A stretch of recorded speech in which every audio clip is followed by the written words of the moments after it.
I want to bring in NBC's Dasha Burns in Montgomery County, Pennsylvania, where two governors, Josh Shapiro and Gretchen Whitmer, are campaigning on Harris's behalf later today.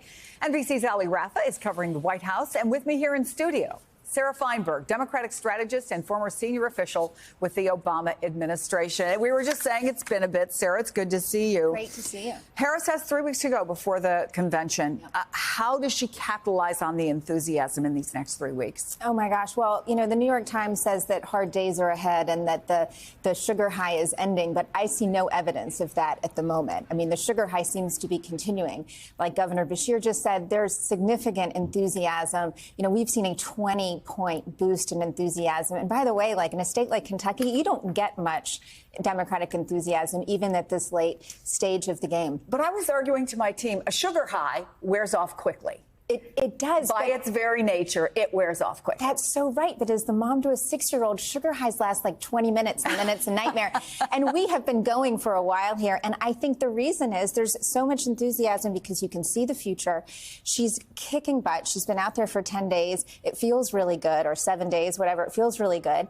And Trump is just playing into the game, right? He names J.D. Vance as his vice presidential nominee. I mean, Democrats are straining to debate him. They're so eager to run against him. I think even people in the Republican Party are embarrassed. Independents are seeing a side to the Trump campaign that's like, how can you make a decision like this? My money is on Trump, like considering whether he can get rid of Vance at this point. Okay, well, I mean, there are people who agree with you, including Chuck Schumer, but there has been so much great publicity, right? And it's backed up by the numbers. It's backed up by the polling. It's backed up by the fundraising.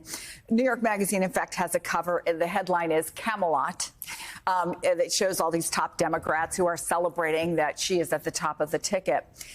But is it possible, do you worry at all, that Democrats will get a little over their skis? I mean, 99 days, which is what's left, is both a lifetime and as fast as can be in politics. That's right. And if Democrats will do one thing, it's that they'll get a little bit paranoid and they'll get a little bit nervous and they won't take things for granted. So I don't worry too much that they're going to let this go on for a long time. But I think you're seeing a lot of enthusiasm because there's a real trust and belief that Kamala Harris is going to go out there and talk about the issues that are going to bring independents and moderate Democrats, as well as the base, to the polls. So it's not just a sugar high. It's also a lot of confidence in how this is all going to go going forward. All right, Dasha, take me to Pennsylvania. How are folks like Shapiro and Whitmer, both, by the way, potential running mates, although Gretchen Whitmer has said no, taking Harris's message and frankly, just running with it? Yeah, come on over to Pennsylvania, Chris. You know, we've talked about this so many times, how important this state is. And that could be a leg up for Governor Josh Shapiro. Look, he has a huge amount of popularity and sway in the state right now. He's been a bipartisan governor. It's what he ran on when he ran for governor in 2022. I covered that campaign. And he's largely seen as having executed on it, bringing both parties together, governing over a split legislature. And he is somebody who could bring that to the ticket. Now, he's going to be here today alongside Gretchen Whitmer, who, as you said, is also a possible contender. That would mean a historic ticket with 2 women on the ticket. Shapiro himself, though, would be the first Jewish vice president if nominated and if they did, in fact, win. And for voters here in Pennsylvania, he's got about a 61% favorability rating right now, according to a recent poll. And he is someone who Democrats in this state are really advocating for. He's gotten endorsements from union leads, from the Philadelphia mayor, from the Pennsylvania Democrats. So they are pushing for him pretty hard. But, of course, still quite a list of contenders right now, Chris, and a limited amount of time to make a decision here.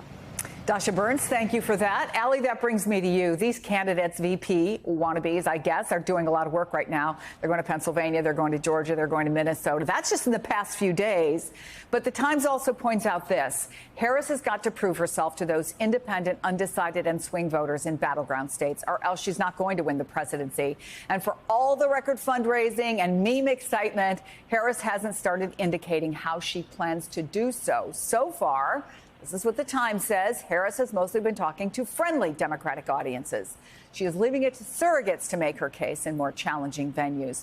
So what do we know about where Harris stands with these voters and any plans she has to get out into perhaps some less friendly areas? Yeah, Chris, well, if you look at polls from even before President Biden dropped out of the 2024 race, Vice President Harris was trailing him in support among those swing voters. But in just the last week since she replaced him, we have seen a bump in her favorability across the board, but especially in a new poll among this enthusiasm from specifically independent voters. You saw an enthusiasm bump from 49% of independents compared to 31% for former President Trump. But Harris knows that even though she's been able to rally Democrats around her, one of the big challenges for her ahead as she really reintroduces herself to the electorate is courting those more moderate voters, those more independent voters who didn't necessarily warm up to her in 2020 and don't see her and President Biden as one and the same as far as their candidacies for president. So the Harris campaign at this point has to figure out how to continue having the support from those moderates that had been locked in when President Biden was at the top of the ticket, but also how to build on that with Harris replacing him now.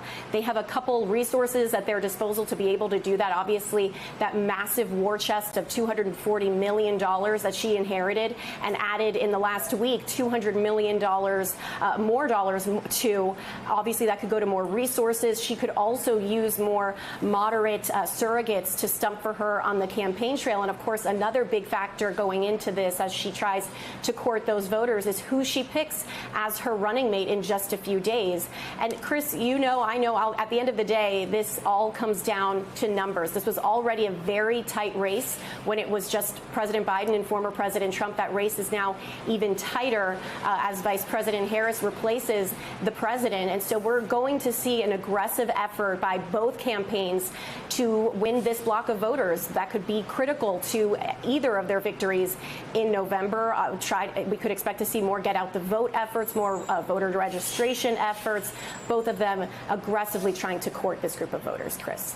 Allie, thank you for that. The whole VP thing has really exploded, right? In a way, I mean, always there is this kind of horse race and it's fun to talk about, but this somehow has a different feel. I don't know if you sense that, but one of those candidates, Minnesota Governor Tim Walz, was asked yesterday whether his own legislative record would add fuel to Trump's attacks on Harris as an ultra-liberal. Some of the policies that he's adapted, for example, programs for kids in schools, to get meals, college tuition for those who can't afford it. Anyway, this is what he said about that. What a monster. Kids are eating and having full bellies so they can go learn, and women are making their own health care decisions. And we're a top 5 business state, and we also rank in the top 3 of happiness. Look, they're going to label whatever they're going to label. He's going to roll it out, mispronounce names, to try and make the case. The fact of the matter is, where you see the policies that Vice President Harris was a part of making, Democratic governors across the country executed those policies, and quality of life is higher, the economies are better, all of those things. If that's where they want to label me, I'm more than happy to take the label. So, look, that's part of it, right? I mean, the campaign's got to watch and say, OK, who can prosecute our case in the way that our top of the ticket can prosecute the case, right. But there's another part of it. Is it their record? Is it their home state? Mm-hmm. Is it their fundraising ability? What are you watching for in this process? I'm watching for a VP candidate who can go out and talk to moderates, to independents, and to bring the Democrats home that we're worried about. And that is common sense solutions. I've known Tim Walz for 20 years. I know Governor Shapiro. I know Governor Beshear. They're all candidates who can talk about common sense solutions. You can say that feeding kids at school is liberal and progressive. Tim Walz is exactly right. And every parent knows if a child doesn't have a full belly, they're not paying attention to learning how to read and write. So let's just take those 3, right? Because 2 of them are in states that are winnable by Democrats. A third, which Governor Beshear acknowledged yesterday, Kentucky isn't exactly on the map. So does that become an eliminating or an including factor? Look, I think you got to pick a vice president based on, can they make the case? How are they going to do on the campaign trail? Can they cover things where I'm focused on something else? And can I work with this person for the next 4 to 8 years? I think it's less about, like, are we going to be able to get, folks to win in Kentucky? If we're talking about winning in Kentucky, we've got, we're in great shape, right? But I think it's more about, can you work with this person and can they make the case to the American people? And every single one of those 8 that you put up there is so good at that.